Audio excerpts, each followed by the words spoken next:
अस्सलाम वालेकुम दोस्तों, आप तमाम दोस्तों का एक बार फिर से स्वागत है और इस्तकबाल है हमारे इस यूट्यूब चैनल में।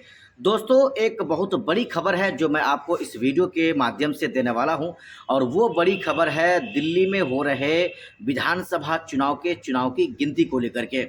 दोस्तों, इस वीडियो में हम आपको बताएंगे दो एमआईएम पार्टी के उम्मीदवार जो चुनावी मैदान में थे, उन दोनों के बारे में कि आखिर वहां पर क्या रिजल्ट होने वाला है, क्या उनके उम्मीदवार वहां पर चुनाव जीत रहे हैं या चुनाव हार रहे हैं। दोस्तों, उसके बारे में पूरी जानकारी हम आपको इस वीडियो के अंदर देने वाले हैं। लेकिन उससे पहले आपसे एक छोटा सा रिक्वेस्ट है, अगर आपने अभी भी हमारे चैनल को सब्सक्राइब नहीं किया है तो सबसे पहले आप हमारे चैनल को सब्सक्राइब कर लें। आइए हम आपको ओवरऑल बताते हैं कि दिल्ली में भारतीय जनता पार्टी की सरकार बनने जा रही है अगले 5 साल के लिए। और आम आदमी पार्टी जो पिछले 2 बार से यानी पिछले 10 सालों से वहां पर राज कर रही थी, उनका राज खत्म होता हुआ दिख रहा है। बीजेपी 48 सीटों पर अपनी लीड बनाई हुई है, अपनी बढ़त बनाई हुई है और आम आदमी पार्टी महज 22 सीटों पर अपना जो है जीत जो है बरकरार रख पाते हैं या नहीं, तो आने वाला समय बताएगा। अभी भी कुछ समय बचा हुआ है, लेकिन 48 विधानसभा सीटों पर ओवरऑल अगर हम बात करें तो भारतीय जनता पार्टी वहां पर जीत रही है और महज 22 सीटों पर आम आदमी पार्टी वहां पर जीतने में कामयाब हो रही है। अब दोस्तों, एमआईएम पार्टी के जो दोनों उम्मीदवार चुनावी मैदान में थे, एक ओखला से और दूसरा मुस्तफाबाद से। आइए हम आपको एक एक करके दिखाते हैं। सबसे पहले हम ओखला के बारे में आपको बताते हैं कि ओखला में क्या चल रहा है। ओखला में क्या चल रहा है दोस्तों, आइए आइए आइए हम निकाल रहे हैं, खोजने मिल गया। अब ये ओखला है। ओखला में देख लीजिए, आम आदमी पार्टी के अमानतुल्लाह खान 22,031 वोटों से वो आगे चल रहे हैं। यहाँ पर 23 राउंड की गिनती होनी है, 11 राउंड की गिनती हो चुकी है, जिसमें अमानतुल्लाह खान 22,031 वोट से आगे चल रहे हैं और एमआईएम पार्टी के शफाउर रहमान 22,031 वोट से पीछे चल रहे हैं। शफाउर रहमान के बारे में कहा जा रहा था, जितने लोगों की भीड़ लगती थी उनके सभाओं में, उनको देखने के लिए उनके पैदल यात्रा में, ये कहा जा रहा था कि यहाँ पर एक तरफा जीत जो है एमआईएम पार्टी के उम्मीदवार शफाउर रहमान की होगी, लेकिन ऐसा देखने को नहीं मिला। ऐसा देखने को नहीं मिला और आम आदमी पार्टी के अमानतुल्लाह खान लग रहा है कि फिर से वहाँ पर चुनाव वो जीत जाएंगे। पिछले 2 बार से वो वहाँ के विधायक है आम आदमी पार्टी से, लेकिन 23 राउंड की गिनती होनी है और ये जो गिनती हमारे सामने है वो महज 11 राउंड की गिनती का है, यानी कि अभी भी 11 राउंड से ज़्यादा जो है गिनती बाकी है। और इसमें अगर आप देखेंगे तो अरीबा खान कांग्रेस पार्टी के उम्मीदवार थी, जिनको 8,500 के आसपास वोट मिला है। कांग्रेस की अगर हम बात करें तो इनका कोई वजूद ही नहीं रहा है दोस्तों पूरे दिल्ली के अंदर। अगर आप देखेंगे तो पूरे दिल्ली में पूरे 70 के 70 सीटों पर कांग्रेस पार्टी अपना उम्मीदवार तो उतारी ज़रूर थी, लेकिन उसको कोई फ़ायदा नहीं हुआ। उनके उम्मीदवार, एक भी उम्मीदवार चुनाव नहीं जीत पाए।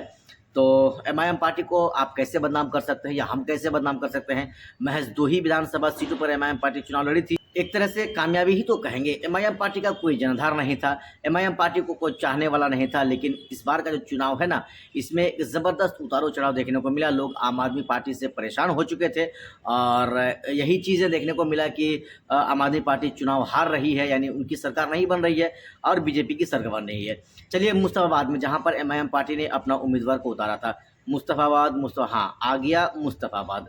ये लाइव अपडेट दोस्तों हम आपको दिखा रहे हैं। मुस्तफाबाद में एमआईएम पार्टी तीसरे नंबर पर है, हाजी ताहिर हुसैन साहब। पहले नंबर पर है मोहन सिंह बिष्ट, ये जो है बीजेपी के उम्मीदवार है और ये 17,578 वोटों से आगे चल रहे हैं। कुल मिलाकर 17,578 वोटों से जो है आम आदमी पार्टी के आदिल अहमद खान साहब ये पीछे चल रहे हैं। और वहीं पर अगर एमआईएम पार्टी की अगर बात करें तो 51,741 वोटों से पीछे हाजी ताहिर हुसैन चल रहे हैं। खैर दोस्तों, हार और जीत का मार्जिन बहुत ज़्यादा यहाँ पर है और यहाँ पर जो भारतीय जनता पार्टी चुनाव जीत ही चुकी है, चूँकि 20 राउंड की गिनती होनी थी और 20 के 20 राउंड की चुनाव वहाँ की गिनती हो चुकी है। तो कुल मिलाकर 50,000 से भी ज़्यादा वोटों से वहाँ पर एमआईएम पार्टी को हार का सामना करना पड़ा और चुनाव यहाँ पर 17,578 वोटों से भारतीय जनता पार्टी यहाँ पर चुनाव जीत चुकी है। और जो कांग्रेस पार्टी के उम्मीदवार थे अली मेहदी साहब, इनको जो है 11,763 वोट मिले, कोई कामयाबी नहीं। कांग्रेस पार्टी को अगर आप देख लें तो कांग्रेस पार्टी कहीं दूर दूर तक इस चुनाव में खास करके नज़र नहीं आई, ये तो गारंटी है, ये तो तय है।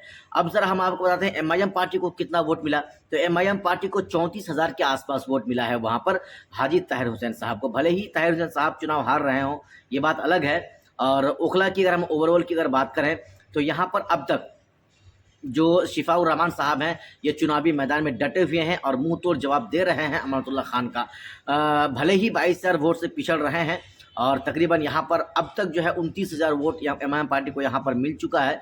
यानी कि दोनों विधानसभा सीटों पर जहाँ से ओवैसी ने अपना उम्मीदवार को उतारा था, दोनों में ज़बरदस्त भौकाल देखने को मिला। लोग एमआईएम पार्टी को पसंद किए, एमआईएम पार्टी पर जो है उनकी बातों को लब्बैक कहे और ओवैसी को जो है अपना नेता माना और फिर वहाँ के लोगों ने इनको वोट दिया। लेकिन दोस्तों एक बात तो तय है, एमआईएम पार्टी नई पार्टी, एमआईएम पार्टी को तो चौथे पाँचवें नंबर पर रहना चाहिए। लेकिन एमआईएम पार्टी ने जिस तरह से अपना कारनामा दिखाया है, अपना जो है लोगों के अंदर जो दिल के अंदर जगह बनाया है, दोस्तों ये बहुत बड़ी बात है। बहुत बड़ी बात है। मैं इसलिए कह रहा हूँ कि शिफाउर रहमान साहब जब चुनाव प्रचार के लिए जेल से बाहर आए थे, तो जिस तरह से लोगों की भीड़ लगती थी, कसम से लोग तो सब यही कह रहे थे कि शिफा साहब चुनाव जीत रहे हैं।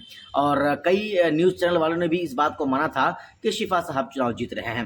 हालांकि चुनाव जीत ही रहे हैं, दूसरे स्थान पर है। मतलब आज अगर दूसरे स्थान पर है तो कल आप तीसरे स्थान पर, पहले स्थान पर आप जा सकते हैं। हालांकि एमआईएम पार्टी के बैरिस्टर ओवैसी साहब ने इस बात का ऐलान भी किया है कि हम शिफा को फिर टिकट देंगे, ताहिर को फिर टिकट देंगे। तो कुल मिलाकर जो बातें चल रही थी कि क्या शिफा जीतेगा, क्या ताहिर जीतेगा, अब जीत तो यहाँ पर नज़र नहीं आ रही है। हालांकि ताहिर साहब तो चुनाव हार ही चुके हैं लगभग 51,000 वोटों से, इसका तो ऐलान भी हो चुका है। लेकिन यहाँ पर कॉन्टेस्ट अभी भी जारी है। 23 राउंड की गिनती होनी है, 11-12 राउंड की गिनती हुई है, अभी भी तकरीबन 11 या 10 की राउंड की गिनती अभी भी बाकी है। भारतीय जनता पार्टी यहाँ पर पीछे चल रही है, आम आदमी पार्टी जो है लीड कर रही है और एमआईएम पार्टी यहाँ पर दूसरे स्थान पर है, 22,000 वोटों से वो पिछड़ रही है। तो कुल मिलाकर अगर मैं आपको बताऊं कि आम आदमी पार्टी का जो ओवरऑल का अगर आप देखेंगे तो क्यों सिर्फ इतनी ही सीटें, 22 सीटें क्यों, इसके पीछे कहीं ना कहीं कांग्रेस पार्टी का बहुत बड़ा हाथ रहा है। कांग्रेस पार्टी अगर पूरे 70 सीटों पर अगर चुनाव नहीं लड़ती और आम आदमी पार्टी को अगर सपोर्ट कर देती और पूरा जी जान लगाकर अगर वहाँ पर वो चुनाव प्रचार करते, तो शायद यह दिन आज देखने को नहीं मिलता कांग्रेस पार्टियों को या जो है आम आदमी पार्टी के केजरीवाल को। कुल मिलाकर दोस्तों आपने हमारे इस पूरा वीडियो को देखा, देखने के लिए आपका बहुत बहुत धन्यवाद। एमआईएम पार्टी चुनाव जरूर हार रही है लेकिन इतिहास बना रही है। अब जरा दोस्तों जिस चीज को हम आपको बताने की कोशिश कर रहे थे कि एमआईएम पार्टी चुनाव हार चुकी है, लगभग हार चुकी है, ये तो जो है अनाउंस हो चुका है।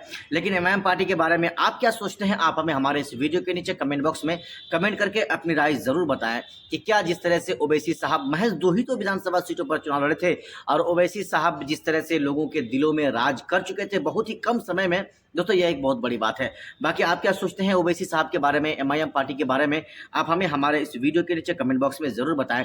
लेकिन दोस्तों वीडियो को ख़त्म करने से पहले मैं एक चीज़ आपको ज़रूर बताऊंगा, मैं व्यक्तिगत एमआईएम पार्टी का सपोर्ट तो नहीं करता हूं, लेकिन जिस तरह से शिफाउर रहमान चुनाव हारे और हाजी ताहिर हुसैन चुनाव हारे, इस बात को लेकर मुझे दुख ज़रूर है। चूँकि जिस तरह से वो चुनाव प्रचार कर रहे थे, लोगों का जो उनको समर्थन मिल रहा था, तो इन दोनों को चुनाव जीतना चाहिए था। बाकी इन दोनों के बारे में आप भी क्या सोचते हैं, आप भी हमारे इस वीडियो के नीचे कमेंट बॉक्स में अपनी राय ज़रूर बताएं।